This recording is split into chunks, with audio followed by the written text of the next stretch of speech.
السلام علیکم، میں ہوں رانا عدنان شبیر خان۔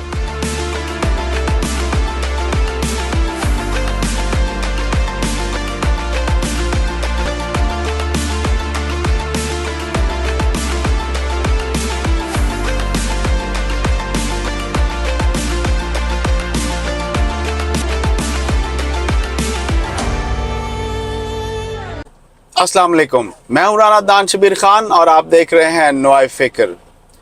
آج میں لاس اینجلس سے اپ نارتھ I-5 پہ جا رہا ہوں اپنے گھر، اور I-5 نارتھ پر اس وقت بہت بری ٹریفک میں سٹک ہوں۔ خواتین و حضرات، مئی کا last Monday United States of America میں میموریل ڈے کے طور پہ منایا جاتا ہے۔ اس وجہ سے آج ایک لانگ ویکنڈ بن گیا اور لوگ اپنے گھروں کی طرف، اپنے عزیز و اقارب کے گھر جانے کے لیے سڑکوں پر نکل آئے ہیں اپنی جاب ختم کرنے کے بعد۔ میموریل ڈے ایک فیڈرل ہالیڈے ہے جو 1868 سے لے کر آج تک منایا جا رہا ہے، اور یہ ایک پیڈ ہالیڈے ہوتا ہے۔ بیسیکلی US آرمڈ فورسز میں جو لوگ سرو کرتے ہوئے امریکہ کی حفاظت کرتے ہوئے جنہوں نے جانیں دیں، یہ ان کو آنر کرنے کے لیے منایا جاتا ہے۔ آپ دیکھیں گے کہ منڈے والے دن قبرستانوں میں لوگ پھول لے کر جاتے ہیں۔ شہداء کا لفظ غلط ہے، پتہ نہیں میرے پہ کہیں فتویٰ نہ کوئی مولوی صاحب لگا دیں۔ ان لوگوں کی جنہوں نے امریکہ کے لیے جان دی، ان کی قبروں پر رکھتے ہیں پھول، اور سنڈے والے دن اور منڈے والے دن بھی خصوصی ان کے لیے دعائیں ہوتی ہیں اور فنکشنز کیے جاتے ہیں۔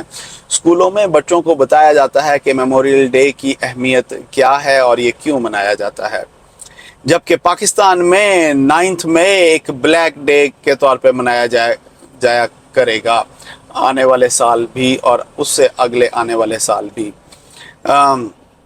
قومیں اپنے شہداء کی عزت اور تکریم کرتی ہیں، آنر کرتی ہیں، جبکہ پاکستان میں جو 9 مئی کو ہوا وہ ایک واقعی بلیک ڈے تھا۔ میرے پاس الفاظ نہیں ہیں کہ میں کس طرح اس کی مذمت کروں۔ بہرحال وہ عمران خان صاحب نے جو 1.5 سال ایک نفرت کا بیج بویا، اس کی فصل ہم نے 9 مئی کو کاٹی۔ خان صاحب 1.5 سال تک کبھی ججز کو دھمکیاں لگاتے رہے، کبھی مختلف IGs کو دھمکیاں لگاتے رہے، اور یونیفارمڈ پرسنل کو بھی دھمکیاں لگاتے رہے، گندی زبان بھی استعمال کرتے رہے، بلکہ ایک دفعہ تو ان کو جا کر معافی بھی مانگنی پڑی ایک جج صاحبہ سے، لیکن عقل پھر بھی تم کو آتی نہیں ہے۔ اور چند دن پہلے انہوں نے چیئرمین نیب کو بے شرم بھی کہا اور نہ جانے کیا کچھ۔ بہرحال ایک اس لیول کے سیاستدان کو تھوڑی سی میچورٹی، کیونکہ ایج بھی ماشاءاللہ کافی میچور ہے، تھوڑی سی میچورٹی کا مظاہرہ کرنا چاہیے، تھوڑا سا پتہ چلنا چاہیے کہ یہ آکسفورڈ، ہارورڈ اور ایچسن کا پڑھا ہوا ہے، اور اس نے پاکستان کو اس وقت ریپریزنٹ کیا جب ہمارے DGISPR ابھی پیدا بھی نہیں ہوئے تھے، تو کچھ نہ کچھ فرق تو نظر آنا چاہیے نا پھر ان میں اور DGISPR میں۔ بہرحال خان صاحب نے جو فصل بوئی وہ اس قوم نے تو کاٹی۔ عمران خان صاحب کو خود بھی تھوڑا سا اس فصل کا مزہ چکھنا پڑ رہا ہے ان دنوں میں، اور ان کی وکٹیں مزید گرتی جا رہی ہیں۔ چلتے ہیں احمد کے پاس اسلام آباد میں اور ان سے پوچھتے ہیں کہ مزید کون لوگ PTI کو چھوڑ کر گئے۔ جی احمد۔ جی رانا صاحب، PTI چھوڑنے والوں کا سلسلہ جاری ہے۔ آج 2 پرومیننٹ نام، سیف اللہ نیازی اور ابرار الحق صاحب جو ہے، ان دونوں نے استعفیٰ دے دیا PTI سے۔ یہ بڑے وہ قریب کے لوگ ہیں جو ہر جلسے میں خان صاحب کے ساتھ ہوتے تھے، ہر جگہ پہ خان صاحب کے ساتھ ہوتے تھے۔ کچھ شنید یہ بھی ہے کہ خان صاحب خود لوگوں کو کہنا ہے کہ آپ پارٹی چھوڑ جائیں، کچھ شنید یہ بھی ہے کہ خان صاحب اس سے خوش نہیں ہے۔ بہرحال اس کو خان صاحب نے سپریم کورٹ میں اس ایشو کو لے جانے کی ضرور بات کی ہے کہ پارٹی ان کی جو ہے بالکل ہی تباہ کی جا رہی ہے، لوگ چھوڑ کے جا رہے ہیں۔ ویسے تو یہ ہے کہ 600 لوگوں کا نام نو فلائی لسٹ میں ڈال دیا گیا ہے کہ یہ پاکستان سے باہر نہیں جا سکتے۔ خان صاحب کا بھی اس میں نام شامل ہے، خان صاحب کی زوجہ محترمہ کا بھی نام شامل ہے۔ اب یہ ہے کہ خان صاحب کے لیے جو ایک مشکل اور اہم وقت ہے جس میں انہوں نے سینسیبل فیصلے کرنے ہوں گے، اور وہ لوگ ان کے ساتھ نہیں ہوں گے جو پہلے ان کے ساتھ ہوا کرتے تھے. تو جو لوگ بھی ساتھ ہوں گے پھر دیکھتے ہیں وہ ان کو کیا مشورہ دیتے ہیں اور وہ کیا فیصلے کرتے ہیں. میرا خیال ہے خان صاحب کی یہ والی روش جو تھی کہ وہ کسی بھی ادارے کو، کسی بھی فرد کو، جو بھی کسی ادارے میں سرونگ جج ہے، وہ کوئی پولیس کا آفیسر ہے، آئی جی ہے، وہ کوئی آرمی کا آفیسر ہے، یا کوئی ڈاکٹر ہے، کچھ بھی ہے، کہیں پہ بھی ہے، تو اس کو جیسے ہی آ کے کہتا تھا، کان میں پھونک مارتا تھا کہ یہ بندہ ٹھیک نہیں ہے، یہ آپ کے خلاف جا رہا ہے. ٹھیک نہ ہو کہ غلط بات ہے، پی ٹی آئی کے خلاف جا رہا ہے، یہ آپ کے خلاف یہ کر رہا ہے، تو اس کے خلاف خان صاحب غصہ اتارنے لگ پڑتے تھے. اب اس بندے کا قصور ہے نہیں ہے، تو وہ پھر الٹیمیٹلی یہ چیزیں کمبائن ہو کے جو ہے وہ آپ کے لیے بہتر نہیں ہوتی. تو لیڈر کو تھوڑا سا وسعت قلب کا مظاہرہ کرنا چاہیے، لوگوں کو معاف کرنے کا مظاہرہ کرنا چاہیے. یہ نہیں ہونا چاہیے کہ وہ غصے میں آ کے ان پہ غصہ اتارے، اس پہ پھر کیس بھی بنے، جیسے جج صاحبہ والا کیس اسلام آباد کا ہے. تو میرا خیال ہے کہ خان صاحب کو ان چیزوں پہ احتیاط کرنی چاہیے، اور جو لیڈر گئے ہیں وہ اگر کبھی مستقبل میں آ جائیں جب یہ چیزیں ٹھنڈی ہوں تو پھر ان کو اس وقت بھی غصہ نہیں کرنا چاہیے. لیکن بہرحال بڑے بڑے لوگ پی ٹی آئی چھوڑنے ہیں، اور یعنی کہ صوبائی لوگوں کی علیحدہ لسٹ ہے، جو سینٹر کے لوگ ہیں وہ علیحدہ لسٹ ہے. تو دیکھتے ہیں اب آگے، کیونکہ ایسی سچویشن پہ پارٹی کو سنبھالنا، چلانا، اصل میں لیڈرشپ وہی ہوتی ہے. اور اگر اس موقع پہ خان صاحب پارٹی کو سنبھال کے چلا کے لے جاتے ہیں، اس بھنور سے نکال کے لے جاتے ہیں اپنی ناؤ کو، تو پھر اس کا مطلب یہ ہوگا کہ وہ انہوں نے باقی دانش مندی کا مظاہرہ کیا ہے. ابھی تک لوگ یہ کہہ رہے تھے کہ ان کو پلیٹ میں رکھ کے چیزیں دی گئی ہیں، اب ان سے پلیٹ چھینی جا رہی ہے، تو دیکھتے ہیں وہ کیسے اپنی پلیٹ کا دفاع کرتے ہیں. جی رام صاحب. Ahmed, United States of America میں کسی بھی مریض کے کچھ رائٹس ہوتے ہیں، کوئی اس کی پرائیویسی ہوتی ہے، اور اس کا بہت خیال رکھا جاتا ہے. اگر مجھے کوئی بیماری ہے اور میرے مختلف ٹیسٹ ہو رہے ہیں، اور اگر وہ کسی اور ہاسپٹل میں کسی ڈاکٹر کے ساتھ بھی شیئر اگر کرنے ہیں مشورے کے لیے، تو اس کی میرے سے پہلے اجازت لی جاتی ہے. اس کے بعد وہ اس ہاسپٹل میں اس اسپیشلسٹ کو بھیجیں گے اور اس سے اس کا اوپینین مانگیں گے. کہنے کا مطلب یہ ہے کہ جس آئین اور قانون کی حکمرانی کی بات کرتے ہیں، وہ آئین اور قانون اس ملک میں موجود ہے. لیکن پاکستان میں سنا ہے عمران خان صاحب کی کچھ میڈیکل رپورٹس کو پبلکلی نیشنل ٹیلی ویژن پر شیئر کیا گیا، جو کہ انتہائی قابل مذمت چیز ہے. اور میں نے یہ بھی سنا ہے کہ کچھ لوگ رانا ثناء اللہ اینڈ پارٹی پاکستان تحریک انصاف کو بین کرنے کے بھی کوئی پلان بنا رہی ہے. احمد، آپ کے پاس کیا ڈیٹیلز ہیں؟ جی احمد. جی رانا صاحب، ایک تو خان صاحب کا میڈیکل رپورٹ جب وہ حراست میں تھے نیب کی، تو اس وقت میڈیکل رپورٹ ان کے میڈیکل لیے گئے تھے، تو اس میں ان پہ مدعا ڈالا گیا ہے کہ ان پہ شراب، کوکین، یہ وہ سب کچھ ان کے خون میں شامل تھا. خان صاحب کے خون میں اتنی زیادہ چیزیں تھیں. بہرحال وہ آج وزیر صحت نے اس پہ پریس کانفرنس بھی کی اور یہ چیزیں کہیں، جس پہ پی ٹی آئی نے پھر کاؤنٹر یہ کہا کہ ہم ان پہ کیس کریں گے، ایسی کوئی چیز نہیں تھی، یہ غلط میڈیکل بنایا گیا. بہرحال یہ گورنمنٹ کا الزام تھا. دوسری سائڈ پہ گورنمنٹ کا یہ مسلسل ایک بیانیہ چل رہا ہے کہ ہم نے پی ٹی آئی پہ پابندی لگانی ہے. ہم نے اپنے قانونی ماہرین کی ٹیمیں بٹھائی ہوئی ہیں جو بیٹھ کے اس وقت غور کر رہی ہیں کہ پی ٹی آئی پہ کس طریقے سے پابندی لگائی جا سکتی ہے. پابندی لگانا اتنا آسان نہیں ہے، کیونکہ اس طریقے سے نون لیگ پہ بھی کبھی مستقبل میں کبھی پابندی لگ سکتی ہے. وہ کسی سے بھی ناراض ہو کے بیٹھ جائیں، کچھ بھی بول دیں، تو پارٹی والے بھی سارے بولتے رہے، تو وہ ان پہ بھی پابندیاں لگ سکتی ہیں. لیکن نہیں لگی تھیں.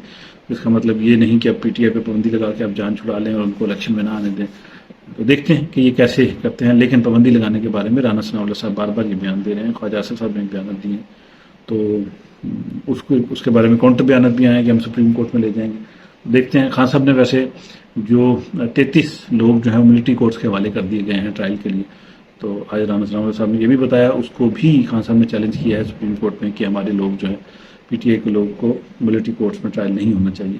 یہ ویسے کسی نے کہا تھا کہ اگر یہ دروازہ کھل گیا تو یہ بند نہیں ہوگا، لیکن یہ کافی سخت اقدام سخت ہے. اور جو عمل کیا گیا تھا مئی 9 والا، وہ بھی کافی سخت ہے.